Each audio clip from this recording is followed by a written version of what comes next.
അധ്യായം 3. ഒടുവിൽ എൻ്റെ സഹോദരന്മാരെ, കർത്താവിൽ സന്തോഷിപ്പിക്കും. അതേ കാര്യം നിങ്ങൾക്ക് പിന്നെയും എഴുതുന്നതിൽ എനിക്ക് മടുപ്പില്ല. നിങ്ങൾക്കത് ഉറപ്പുമാകുന്നു.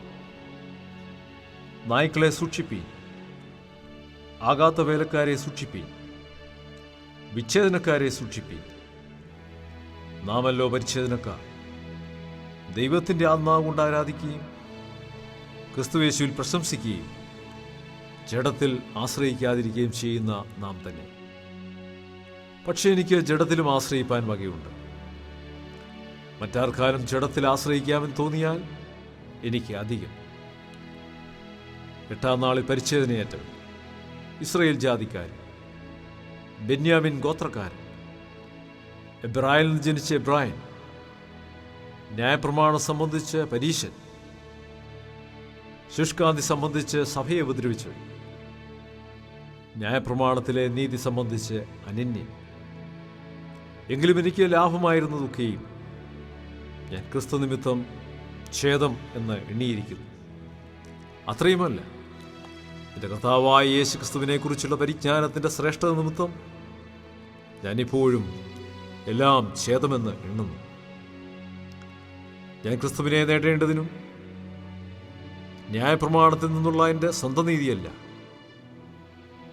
ക്രിസ്തുവിങ്കലുള്ള വിശ്വാസം മൂലം ദൈവം വിശ്വസിക്കുന്നവർക്ക് നൽകുന്ന നീതി തന്നെ ലഭിച്ച് അവനിൽ ഇരിക്കേണ്ടതിനും അവൻ്റെ മരണത്തോട് അനുരൂപപ്പെട്ടിട്ട് അവനെയും അവൻ്റെ പുനരുദ്ധാനത്തിൻ്റെ ശക്തിയെയും അവൻ്റെ കഷ്ടാനുഭവങ്ങളുടെ കൂട്ടായ്മയെയും അനുഭവിച്ചറിയേണ്ടതിനും ഇങ്ങനെ വല്ലവിധേനയും മരിച്ചവരുടെ ഇടയിൽ നിന്നുള്ള പുനരുദ്ധാനം പ്രാപിക്കണമെന്നും വെച്ച് ഞാൻ അവൻ്റെ നിമിത്തം എല്ലാം ഉപേക്ഷിച്ച് ചവർ എന്ന് എണ്ണുന്നു. ലഭിച്ചു കഴിഞ്ഞുവെന്നോ തികഞ്ഞവനായി എന്നോ അല്ല, ഞാൻ ക്രിസ്തുയേശുവിനാൽ പിടിക്കപ്പെട്ടിരിക്കുന്നത് കൊണ്ട് എനിക്കും അത് പിടിക്കാമോ എന്ന് വെച്ച് പിന്തുടരുന്നതേയുള്ളൂ. സഹോദരന്മാരെ, ഞാൻ പിടിച്ചിരിക്കുന്നുവെന്ന് നിരൂപിക്കുന്നില്ല. ഒന്ന് ഞാൻ ചെയ്യുന്നു, പിമ്പുള്ളത് മറന്നു മുമ്പിലുള്ളതിന് ആഞ്ഞും കൊണ്ട് ക്രിസ്തുയേശുവിൽ ദൈവത്തിൻ്റെ പരമവിളിയുടെ വിരുദ്ധനായി ലാക്കിലേക്ക് ഓടുന്നു. നമ്മിൽ തികഞ്ഞവർക്കെയും ഇങ്ങനെ തന്നെ ചിന്തിച്ചുകൊള്ളുക. വല്ലതിലും നിങ്ങൾ വേറെ വിധമായി ചിന്തിച്ചാൽ ദൈവം അതും നിങ്ങൾക്ക് വെളിപ്പെടുത്തി തരും. എന്നാൽ നാം പ്രാപിച്ചിരിക്കുന്ന പരിജ്ഞാനം തന്നെ അനുസരിച്ച് നടക്കുക. സഹോദരന്മാരെ, നിങ്ങളെല്ലാവരും എന്നെ അനുകൂലിപ്പി. ഞങ്ങൾ നിങ്ങൾക്ക് കാണിച്ച മാതൃക പ്രകാരം നടക്കുന്നവരെയും കുറിക്കൊള്ളുവിൻ. ഞാൻ പലപ്പോഴും നിങ്ങളോട് പറഞ്ഞതുപോലെ അനേകർ ക്രിസ്തുവിൻ്റെ ക്രൂശിന് ശത്രുക്കളായി നടക്കുന്നുവെന്ന് ഇപ്പോൾ കരഞ്ഞും കൊണ്ട് പറയുന്നു. അവരുടെ അവസാനം നാശം, അവരുടെ ദൈവം വയർ.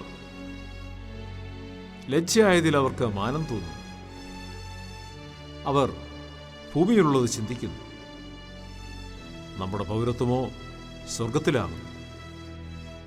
അവിടെ നിന്ന് കർത്താവായ യേശുക്രിസ്തു രക്ഷിതാവായി വരും എന്ന് നാം കാത്തിരിക്കുന്നു.